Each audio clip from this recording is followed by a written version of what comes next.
Miss Ashley, or would you like to call me Spencer? Whatever. You call me Ashley. Okay. I'm Nia, and I'm here today just to ask you a few questions about your journey through high school, through the Olympics, and everything that you've come to get you here today. Awesome. All right.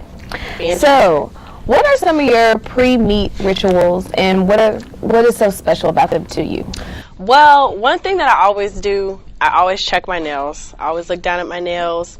I don't know why I do it, but it seems to, my nails are something that I always do before I go to a track meet. I always get my nails done. I always get my feet done.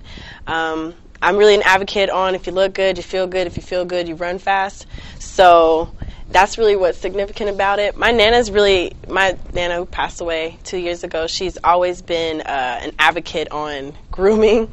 So I kind of played that into, wanting to be the most fashionable athlete on the track as well as run fast. So okay, that's where we're at. So what do you enjoy most about getting to travel the world with even being even an athlete or just, traveling period? Oh man, the food. That's what I like the most. I've never been the type of person who never wanted to see the other parts of the world.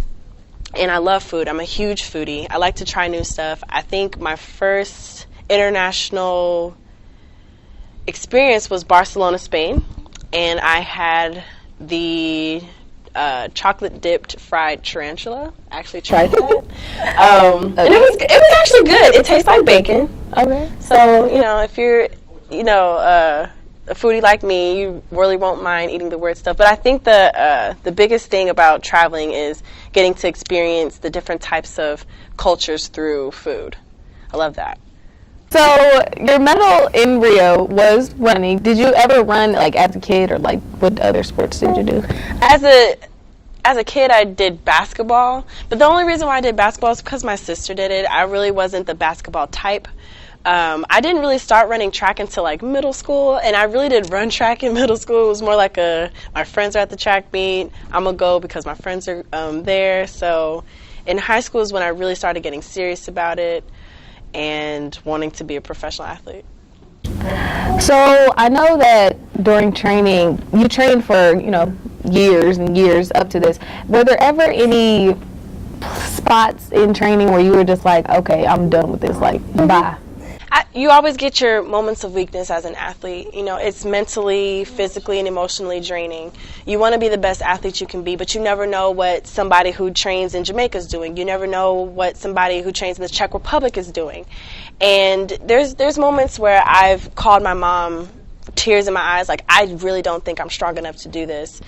You train so hard to go to a track meet and you bomb that track meet. And being a professional athlete, track and field athlete at that, there's not a lot of races between now and USA's where you have to perform at your absolute best to make these teams. So I can't really pinpoint one, but I've had several moments where I don't think I could do this, but having a support system like my family here back at home has really helped me grow into the athlete that I am.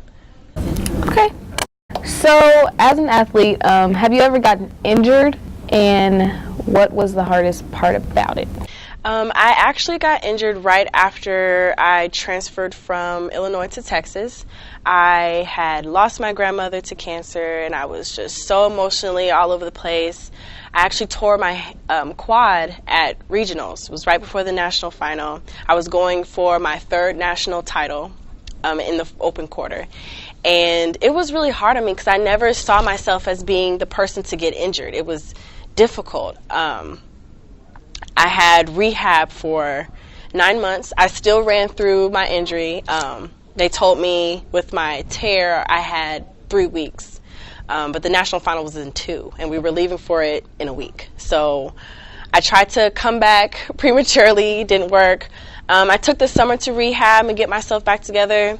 I got to practice, and I tore it again. So I actually tore my quad twice. And it was difficult. Being an athlete, when you tear something, it could be minor, it could be major, you could need surgery. It's the matter of, you're out of control of how your body is going to heal. And with my passion on this, my dream of mine to be an Olympic athlete, it was difficult for me to focus on each day for what it was. You know, today I wasn't able to run, but I was able to do this. And today I was able to run, but it wasn't for long. It was just a long journey for me. And I think it made me a stronger athlete to know that I could tear something and be able to come back and get an Olympic medal. So it groomed me to be a better athlete. It brought my family closer. It made me ask myself really hard questions like, is this really what you want to do? And, you know, I'm oddly enough, I'm thankful for my injuries, because without it, I don't think I would be sitting here as an Olympic bronze medalist. So, college life as an athlete, what was, I mean, I know it was hard, period, but what was, that's another, whole nother thing on top of being a student. So how did you handle that? Being a college athlete was definitely an experience. You had class in the morning, practice in the afternoon. Sometimes you had night classes that could run anywhere between 8 o'clock, 9 o'clock, and then sometimes you had study hall after that. It was difficult. I did 2 years at the University of Illinois, then I transferred, and I did 3 years at University of Texas. My first half year as a professional athlete, I finished up my undergrad. And it was tough. You know, I had to focus on school and then switch focus on training really hard. And then no matter how tired you are, you still got a paper due, you still have a test to study for. It was difficult. It really was. But it was something that I wouldn't trade for the world. I never saw myself as not being an athlete, per se. I never really took the time out to ask myself, if track doesn't work out, then what? So I just kind of made it work. Social life kind of fell by the wayside a little bit, but that's okay. That's all right. Being a professional athlete is social enough. All right. And this is the last question. What is your last piece of advice that your coach gave you before your last meet? Man, like the Olympics or my last meet of the season? Both. Okay. Well, the last piece of advice my coach gave me before my last race at the Olympics was just go out there and do what we train to do. There's really no trick to it. It's the same 400 meters that I was training on. All it is different people. And I know if I did exactly what I've been doing, I should be able to be on the podium. My last race was, you know, the only advice she gave me was don't go out there and get injured. I was tired. I was ready to go home. It was September, and, you know, this is not the time to get injured. Just go out there and have some fun. And that's what I did. Okay.